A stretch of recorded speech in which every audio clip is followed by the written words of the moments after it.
تو ایک طرف تو پاکستان کے سب سے بڑے جو پاکستان کے وفاق کی علامت ہے صدر پاکستان، ان سے ملاقات کرنے سے پہلو تہی کی گئی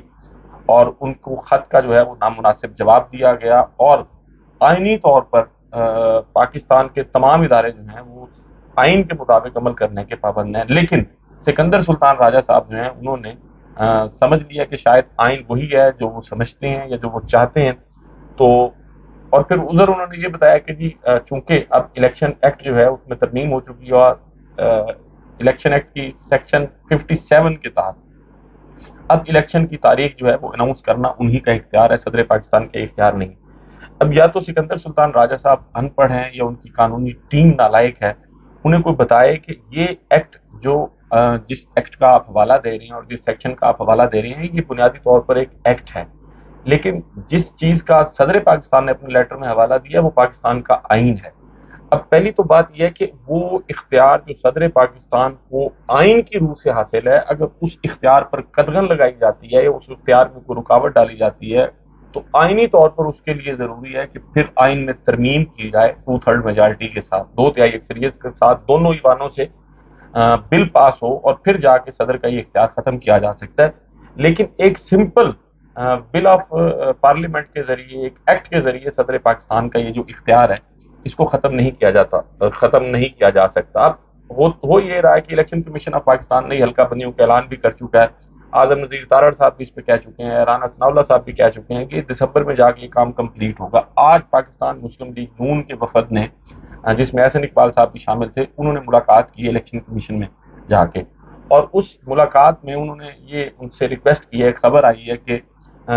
جو ووٹر لسٹ ہیں، ووٹر لسٹیں اور حلقہ بندیاں ان کا جو ہے وہ اکٹھا ہی نمٹا لیا جائے سارے معاملے کو، لیکن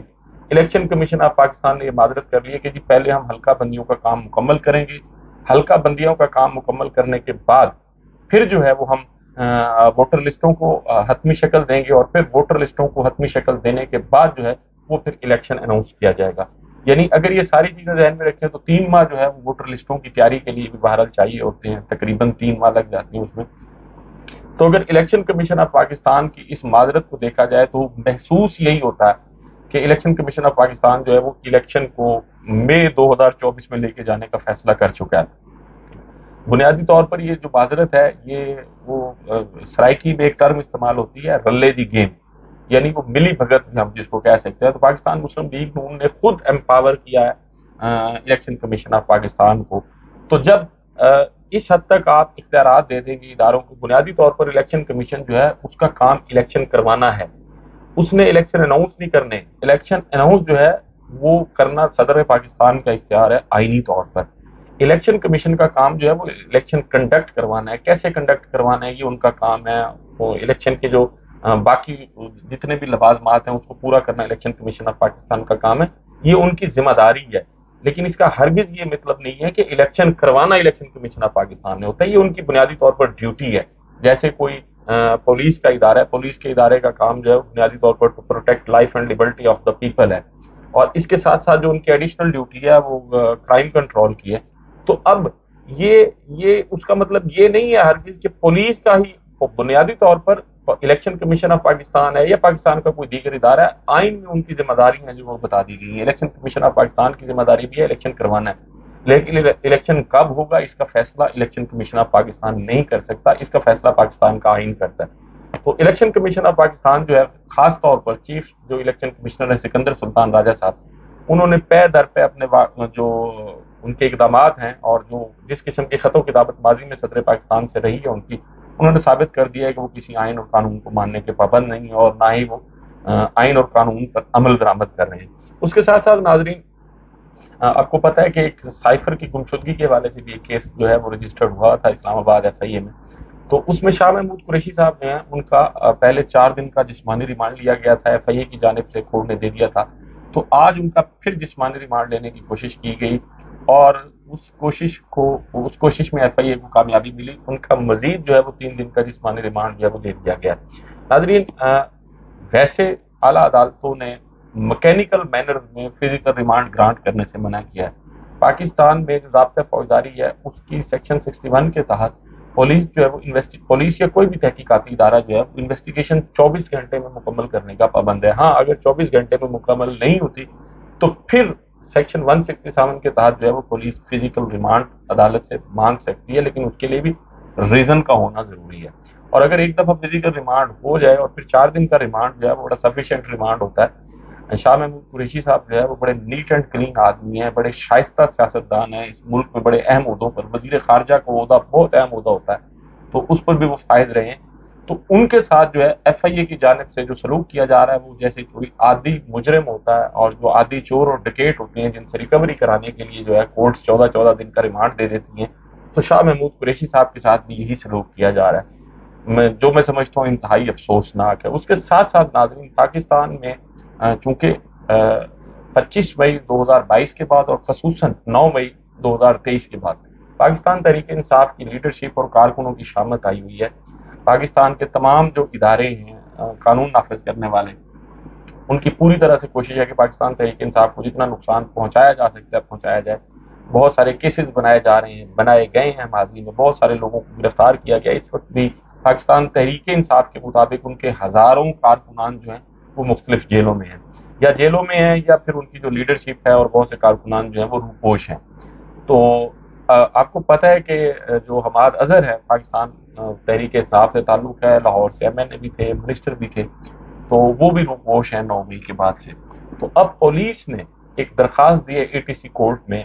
انسداد دہشت گردی کی عدالت میں اعجاز احمد بٹر صاحب جو ہے انسداد دہشت گردی کی عدالت کے جج ہیں، وہاں پولیس نے یہ درخواست کی ہے کہ جناب یہ حماد اظہر صاحب اور ان کے ساتھ ساتھ 3 لوگ اور ہیں، یعنی کل 4 لوگ ہیں. ایک حماد اظہر ہیں، ایک غلام عباس ہیں، ایک علی عباس ہیں اور ایک سرمد ملک ہیں، کہ جی یہ جلاؤ گھیراؤ اور ان مقدمات میں یہ ہمیں مطلوب ہے اور ہم نے ان کو گرفتار کرنے کی بڑی کوشش کی ہے، بڑی دفعہ ہم نے ریڈ کیا ہے، لیکن یہ جو ملزمان ہیں یہ گرفتاری کے ڈر سے روپوش ہیں اور اس لیے ان کے خلاف جو ہے وہ عدالت اشتہاری کی کارروائی جو ہے وہ شروع کرے. تو پولیس کی طرف سے یہ اپلیکیشن فائل کر دی گئی ہے کورٹ میں. اور آپ کو پتہ ہے کہ جب کسی شخص کو اشتہاری قرار دینے کا فیصلہ کیا جاتا ہے تو پھر اشتہاری قرار دینے کے بعد پاسپورٹ، شناختی کارڈ، یہ ساری چیزیں اب جو سسٹم بن گیا یہ بھی بلاک ہو جاتی ہیں، اور اس کے ساتھ ساتھ اس کی پراپرٹی ہوتی ہے، جو اس کا گھر ہوتا ہے اس کو بھی کنفسکیٹ کرنا اور سیل کرنا. یہ جیسے عثمان ڈار صاحب کے ساتھ یہ جو کچھ ہوا سیالکوٹ میں، آپ نے دیکھا کہ ان کی فیملی جو ہے، ان کی بوڑھی والدہ کو، ان کی بیوی، ان کی بہنوں اور ان کے بچوں کو جو ہے رات کے اندھیرے میں گھر سے نکال کے سڑک پر بے یار و مددگار چھوڑ دیا گیا تھا اور ان کا گھر جو ہے وہ سیل کر دیا گیا تھا. تو اب یہی کوشش جو ہے وہ حماد اظہر صاحب کے سلسلے میں بھی کی جا رہی ہے کہ عدالت جو ہے وہ جب انہیں باضابطہ اشتہاری قرار دے گی تو پھر اشتہاری قرار دینے کے بعد کی جو کارروائی ہے اس میں ان کی پراپرٹی جو ہے اس کو بھی کنفسکیٹ کیا جائے اور اس کو سیل کیا جائے، اور اس کے ساتھ ساتھ ان کا شناختی کارڈ ہے، پاسپورٹ ہے اور جو دیگر یا بینک اکاؤنٹس ہیں ان کو بھی